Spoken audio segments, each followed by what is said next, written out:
যে হাজার বোতল লোকজন সব খিচুড়ি নিয়ে নিয়ে বাড়ি চলে যাচ্ছে গাইস। হ্যাঁ, আমার একটু দেখাতে ভুল হয়ে গেছিলো। তো যাই হোক, আমাদের পাড়ার লোক খিচুড়ি দেবে, হবেই, মানে এটা দেবে, এটা কনফার্মেশন। দেখো এবার পাড়া দাদারা কি বলছে। হাজার বোতল খিচুড়ি দেয়। এই তো বলো কিছু, তোমাদের মনে হয় কিছু মনে খাবে। তো সেটাই বলছিলাম, সে বসিয়েই খাওয়াক আর হাতেই দিক, মোট কথা দেবেই। তো তারপরে এখানে আমরা একটুখানি ওয়েটিং করছিলাম, যেহেতু গামলা গেছিলো রিলোড হতে। তো এই যে ট্রেন যাচ্ছে 4 বার, আমাদের স্টেশন বাড়ি একই করবো, ওই জন্য দেখায় এই যে হয়ে চলে এসছে রিলোড। আর তারপরে আমরা একটুখানি খিচুড়ি তরকারি এই সমস্ত নিয়ে রিটার্ন গিফট বাড়ি আসি। আর गौर से देखिए इस लड़की को, गौर से देखिए, 2 बाटी लिए है इसने, और मैं किसको बोल रही हूँ, আমি তো কীর্তন দলের হেডটা। যাই হোক, এই যে দাদার সাথে আমি রোডে স্কুটিতে দেখিয়েছিলাম।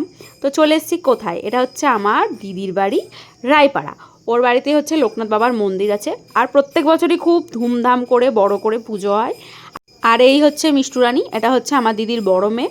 তাই আমি ওকে বলছিলাম যে কত বোঝমান হয়েছে, দেখো নিজে নিজে সমস্ত বাড়ির কাজকর্ম করছে দেখে শুনে, এটাই তো ব্যাপার না। আর এরপরে দেখো আমি ক্যামেরাটা ঘোরালে আমার দিদিকে তোমরা দেখতে পারবে। এই যে এটা হচ্ছে আমার দিদি। আর আর এই হচ্ছে ছোটোটা, এটা হচ্ছে মিঠি রানী। এটার সাথে মানে ওনার সাথে আপনারা পারবেনই না, আমি কথা দিলাম, এত পাকা বুড়ি। যাই হোক, আর দিদির বাড়ি ওখানে হচ্ছিলো কীর্তন, আর আমি একটু চলে গেছিলাম শুনতে।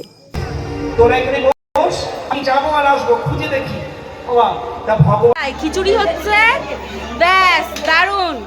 কোটোই দেখেছো তোমরা, দেখেছো কখনো মিষ্টির প্যাকেটে খিচুড়ি? আর কে আচ্ছা আমি জানি না, এখানে হাই লেভেলের ভিড় ওই যে বাইরে, এর জন্য আমরা বারান্দাতেই খাবার দাবার খেয়ে নিয়েছি, দেখেই নিলে তোমরা।